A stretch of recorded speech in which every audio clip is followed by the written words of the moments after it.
ஒரு வரவேற்பும் இல்லை.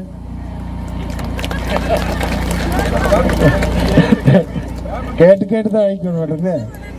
அதே போல நிகழ்ச்சியில் கலந்து கொண்டிருக்கின்ற அனைத்து மூலூர் பேரூராட்சியினுடைய அனைத்து நிர்வாகிகளே, சார்பணியுடைய இந்நாள் முன்னாள் நிர்வாகிகளே, பேரூராட்சி மன்றத்துடைய உறுப்பினர்களே, மற்ற வரி வந்திருக்கின்ற அனைத்து கழக நிர்வாகிகளே, இளைஞரை சேர்ந்த அன்புக்குரிய நண்பர்களே, மாணவ செல்வங்களே, உங்கள் அனைவருக்கும் எனது முதற்கண் வணக்கத்தை உரித்தாக்கிக் கொள்கிறேன். வருகின்ற இப்பதான் கைதட்டுறீங்க. வருகின்ற 23ஆம் தேதி அன்று நாம் வாக்களிக்க வேண்டிய சின்னம் தெரியலீங்களா? உதயசூரியன். எத்தனாவது பட்டனுங்க? 1வது பட்டன் உதயசூரியன் சின்னம். வாக்களித்தால் நம்ம இந்திராணி அவர்கள் வெற்றி பெற செய்தால் சிறப்பான நல்ல திட்டங்கள் வர வேண்டும் என்று சொன்னால், பேரூராட்சிக்கு நல்ல திட்டங்கள் வர வேண்டும் என்றால் 1வது சின்னம் உதயசூரியன் சின்னத்திலே வாக்களிக்க வேண்டும். ஆனால் வந்திருக்கிறீங்களா? கண்டிப்பாக வாக்களிச்சிருவீங்க, அது ஒன்றும் மாற்றம் இல்லை. நம்பிக்கையோடு வந்திருக்கீர்கள், நம்பிக்கையோடு கண்டிப்பாக வாக்களிப்பீர்கள், அதில் எந்த சந்தேகம் இல்லை. இந்த பகுதிக்கு பேரூராட்சியின் மூலம் பல நல்ல திட்டங்கள் வந்திருக்குங்களா இல்லைங்களா? வந்துங்களா? லைட் போட்டிருக்கிறோம், போடப்பட்டிருக்குதா?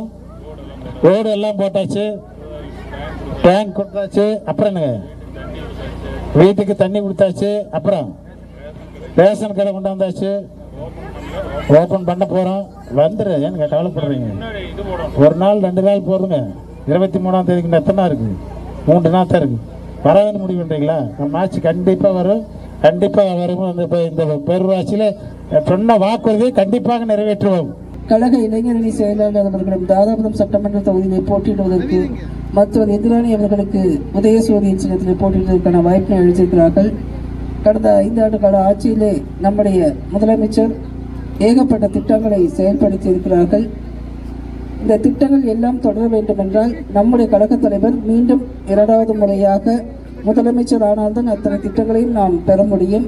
நடைபெற இருக்கின்ற தாராபுரம் சட்டமன்ற தொகுதியிலே தமிழினத்தின் தலைவர், தமிழ்நாட்டு முதலமைச்சர் மாண்புமிகு மு.க. ஸ்டாலினுடைய அன்பை பெற்ற வேட்பாளராக, மதசார்பற்ற முற்போக்கு கூட்டணி கட்சியினுடைய வேட்பாளராக, கழகத்துடைய இளைஞர் இளைஞரணி செயலாளர் மாண்புமிகு மாண்புமிகு உதயநிதி ஸ்டாலினுடைய அன்பை பெற்ற வேட்பாளராக தாராபுரம் சட்டமன்ற தொகுதியிலே போட்டியின இந்திராணி அவர்களுக்கு இன்றைக்கு தேர்தல் பிரச்சாரத்தின் போது எங்கே கிராமங்களிலே பிரச்சாரத்துக்கு சென்ற போதெல்லாம் மக்கள் பெருமளவிலே வரவேற்பை தந்திருக்கார்கள்.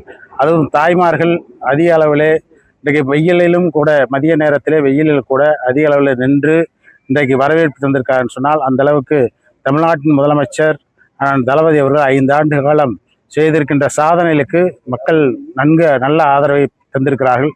அதே போல நமது உதயநிதி ஸ்டாலின் அவர்கள் 2 நாளைக்கு முன்பு காங்கேயம் பகுதியிலே வருகை தந்தபோது பல்லாயிரக்கணக்கான பேர் இன்றைக்கு அந்த நிகழ்ச்சியிலே கலந்து கொண்டு பெருந்திரளாக வருகை தந்து உதயநிதி ஸ்டாலின் அவர்கள் வந்த நிகழ்ச்சியிலே வளர்ந்து வந்தார்கள். அந்த நிகழ்ச்சியில் பெரு ஆதரவை தந்தார்கள். அதே போல நேற்றைக்கு தமிழ்நாட்டின் முதலமைச்சர் அவர்கள் கழகத் தலைவர்கள் திருப்பூருக்கு வந்த போதும் பெருந்திரளாக மக்கள் எல்லாம் வருகை தந்து தாய்மார்கள் அதிக அளவில் வந்து இன்றைக்கு வரவேற்று தந்திருக்கிறார் என்றால், தமிழ்நாட்டிலே 2 ஆட்சி மீண்டும் தமிழ்நாட்டிலே அமைவதற்கு தமிழ்நாட்டு மக்கள் இன்றைக்கு வாக்களிக்க தயாராக இருக்கிறார்கள்.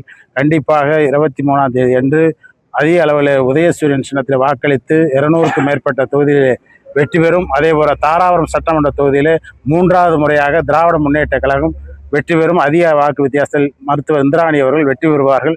அதற்கு மக்கள் நன்கு ஆதரவை தந்து கொண்டிருக்கிறார்கள். நாங்கள் எங்கே சென்றாலும் அந்த கண்கூட பார்க்கின்றோம். அந்த அளவுக்கு சிறப்பான வரவேற்பு தந்திருக்கிறார்கள். கண்டிப்பாக இந்த முறை ஒரு 35,000 வாக்குகளுக்கு அதிகமாக தாராபுரம் சட்டமன்ற தொகுதியில் இந்திராணி அவர்கள் வெற்றி பெறுவார் என்று நன்கு தெரிகிறது. நன்றி, வணக்கம்.